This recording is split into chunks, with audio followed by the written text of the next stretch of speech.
The Phillies are baseball's best team as we near the All-Star break, and if they want to keep that going, they should look to make some moves at the upcoming MLB trade deadline. In this video, we'll be breaking down some of the top trade targets the Phillies should go after at the end of the month. Welcome back, I'm Sticky Chris, and I'm here to talk about all things Philly sports. If you like any of Philadelphia's major sports teams, consider subscribing. If you missed part 1, check that out as well. Starting off, we will go over to Oakland with left field power bat Brent Rooker. I talked about Rooker in last year's trade deadline target videos when he was having a solid season, but this year he's been even better. In 2024, he is hitting .281 with a .361 on base percentage and a .540 slugging percentage. His hitting percentiles are off the charts, making him an even better hitter than it seems. Rooker's strikeout and whiff percentages are a little high, but the rest of his attributes make up for it. His fielding isn't anything to jump up and down about, but the Phillies have shown not to care too much about defense as long as they are producing well offensively. I really like Brent Rooker, and I think he would be an important part to this Phillies team. Trading for Rooker would put him in left field, thus sliding Brandon Marsh to center and taking Johan Rojas out of the starting lineup. I don't mind this because Rojas still needs some time before he's a full starter in the league, and Rooker is such an upgrade offensively. Trading for Rooker will be more than it would have cost them last year, but not nearly as much as a Luis Robert trade would cost. This should be one of the top priorities for the Phillies coming up at this trade deadline. Sticking with the outfield, Lane Thomas of the Nationals makes a lot of sense for the Phillies as well.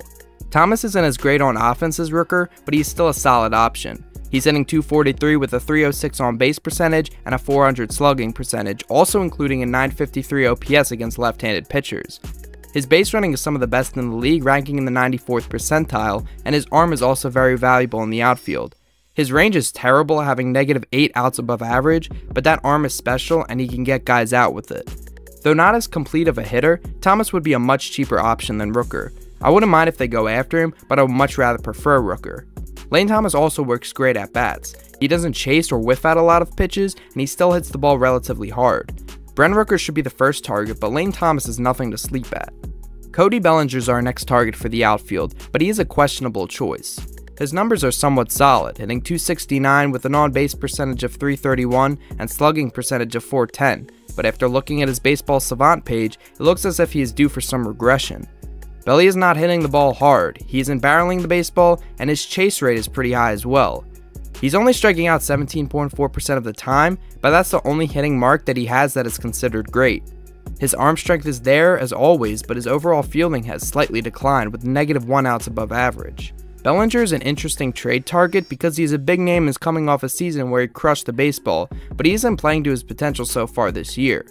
If the Phillies want to take a chance on him at the trade deadline, it makes sense because he can still be that all-star caliber player. It is unsure right now how much they would have to give up for him, but I would assume his stock has gone down since the beginning of the year. I would say there are better options in the outfield to go after, but he is one the Phillies might take a look at. This target was one that was mentioned the most in my comments section on the last video. Jazz Chisum is a player many of you guys want the Phillies to go after, and I just don't agree. Chisum should be the player to avoid if you are the Phillies. He would cost way too much and is playing around average to below average this season.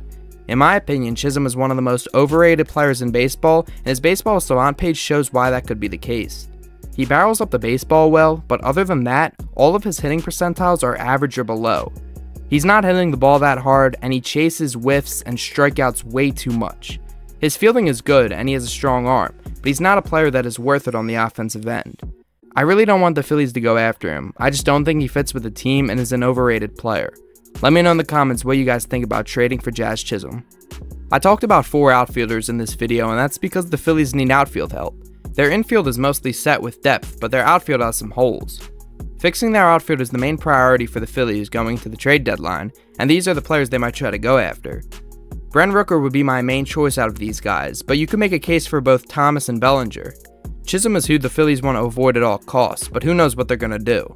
Let me know in the comments what you guys think about the 4 players I talked about, and if there's anyone else you think the Phillies should go after. If you guys give me good suggestions, I might be able to make a part 3. Like the video if you enjoyed, and subscribe to the channel if you want to stay up to date with all things Philly sports. Thank you for all the support on my recent videos. This last week was the best week in my channel's history, and that couldn't have been possible without each and every one of you guys. Thank you so much for watching, and I'll catch you on the next video.